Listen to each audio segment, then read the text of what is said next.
Bienvenidos nuevamente a este curso de Electrodinámica 1. Este es el capítulo 6, sección 2. Momento del campo electromagnético en el vacío. En el video anterior vimos cómo es que a partir de la fuerza de Lorentz se puede demostrar que el campo electromagnético tiene una cierta cantidad energética que puede fluir a través, ¿no es cierto?, de una superficie. Ya habíamos visto que a partir de esta cantidad se puede demostrar la conservación de la energía de un sistema. Y es así como nosotros definimos el vector de Poynting. Y habíamos visto, ¿no es cierto?, que el vector de Poynting no se definía de manera unívoca, sino que estaba indeterminado por el rotacional de una cierta función. El día de hoy vamos a discutir acerca del momento lineal del campo electromagnético. Entonces, si nosotros partimos de la fuerza de Lorentz, veríamos, ¿no?, que en una distribución de carga, básicamente, las cargas, ¿no es cierto?, que tienen movimiento, es decir, que tienen una cierta corriente, sienten una fuerza a través de la fuerza de Lorentz que puede escribirse de esta forma. Ahora, si nosotros vemos aquí, esta es la cantidad de movimiento mecánica del sistema, porque estamos hablando de que son las cargas, ¿sí?, básicamente las que están interactuando, ¿no? Y estamos hablando de la variación de la fuerza, más bien dicho, por unidad de volumen de las cargas, ¿no es cierto? Es decir, es una variación en el tiempo del momento mecánico el que estamos hablando aquí. Al recordarnos que la fuerza es la variación del momento por unidad de tiempo. Ahora, si nosotros utilizamos las ecuaciones de Maxwell y, por ejemplo, despejamos la densidad de carga y la densidad de corriente y reemplazamos acá, nosotros podríamos demostrar, ¿no?, que la densidad de fuerza por unidad de volumen es igual a esta cantidad. Sí, donde simplemente, ¿no?, lo que se ha hecho es simplemente construir a partir de esta identidad de aquí, digamos, de esta relación de aquí, ¿no es cierto?, simplemente completar estos términos, recordando que la divergencia de B siempre es cero y da igual si sumamos o no sumamos este término, el cual se lo ha considerado simplemente para que sea simétrica la ecuación.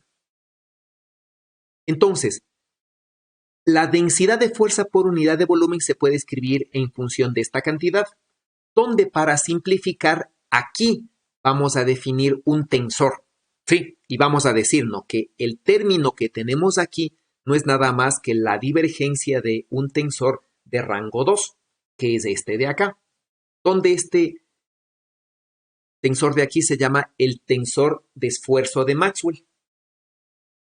Y esta cantidad de acá simplemente la podemos escribir, ¿no es cierto? La podemos pasar a este lado y sacar la diferencial de tiempo de factor común y establecer entonces que estas dos cantidades deben ser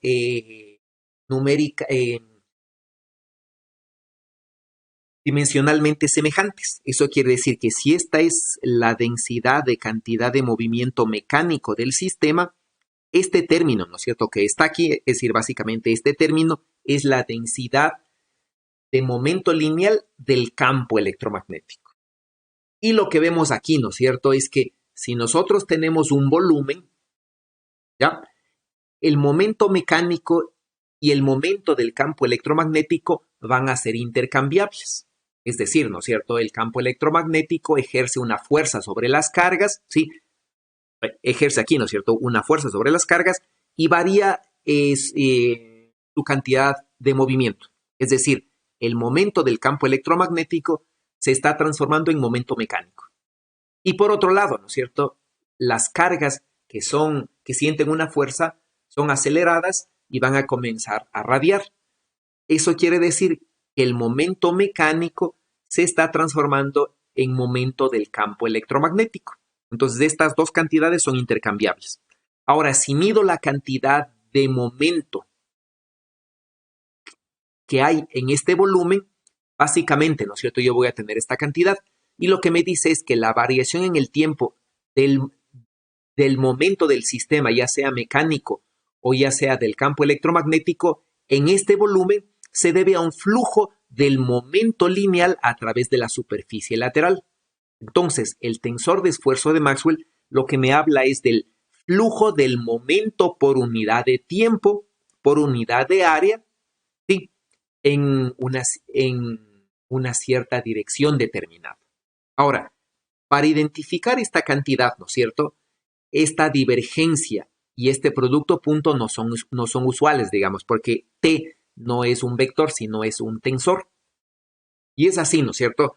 Como por ejemplo podemos ver que el producto punto entre el tensor de esfuerzo de Maxwell y el diferencial de área, primeramente nos va a dar un vector, ¿sí? Porque esta cantidad es vectorial y por lo tanto esta divergencia del tensor de rango 2 es un vector. Y entonces la componente en X de esta cantidad simplemente se puede escribir como el producto punto entre el tensor y este diferencial de área, que básicamente va a tener tres componentes. Esta cantidad de aquí lo que me dice, ¿no? Es que el tensor de esfuerzo de Maxwell está fluyendo a través de la superficie en X, es decir, ¿no es cierto? A través de la superficie en X, que sería esta de color verde, está fluyendo el tensor de esfuerzo de Maxwell.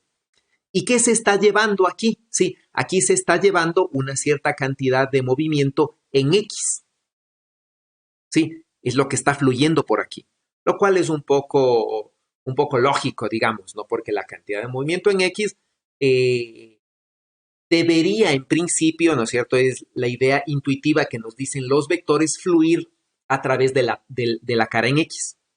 Ahora, lo que no va tan de acuerdo a nuestros sentidos es que puede haber flujo de momento en X a través del área Y. Eso quiere decir, a través del área de aquí puede haber un flujo del tensor de esfuerzo de Maxwell, que es la componente Y del segundo subíndice. Pero este de aquí se está llevando el momento indicado por el primer subíndice, es decir, a través de esta cara en Y está fluyendo cierta cantidad de movimiento en X, es lo que estamos estableciendo acá. Lo mismo, ¿no es cierto?, a través de esta cara en Z. También a través de esta cara en Z puede fluir cierta cantidad de movimiento de X. Entonces, la cantidad de movimiento que hay en X en un cierto volumen puede fluir a través de cualquier superficie. Sí, y eso es lo que se ve en esta identidad de aquí, ¿no es cierto? Entonces, el flujo de esta cantidad es, ¿no es cierto?, el flujo en general que me compensa la variación de momento del sistema. Eso quiere decir, ¿no es cierto?, que el momento del sistema varía porque hay un flujo de momento a través de la superficie lateral. Ahora, por otro lado, ¿no es cierto?, si nosotros utilizamos el diferencial de fuerza que obtuvimos aquí y recordamos, ¿no?, que R cruz F es el torque, simplemente se puede tener, ¿no es cierto?, que esta cantidad viene a representar el momento angular del sistema, siendo esta primera cantidad el momento angular mecánico del sistema y esta segunda cantidad el momento angular del campo electromagnético. Y la suma de estos dos es el momento angular total del sistema. Y entonces, ¿no?, la variación en el tiempo del momento angular total del sistema se da debido a un flujo de el tensor de densidad de flujo de momento angular, ¿no es cierto? Que sería simplemente esta componente que se construye a partir del tensor de esfuerzo de Maxwell, que no es nada más que la generalización de R cruz P, en este caso, ¿no?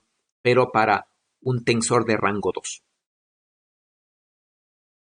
Eso quiere decir que el campo electromagnético sin necesidad de tener materia, ¿no es cierto?, sin necesidad de ser material, tiene energía, momento lineal y momento angular. En el siguiente video vamos a ver cómo es que podemos generalizar estas ecuaciones de la energía y momento del campo electromagnético en el vacío para los medios materiales. Gracias por su atención.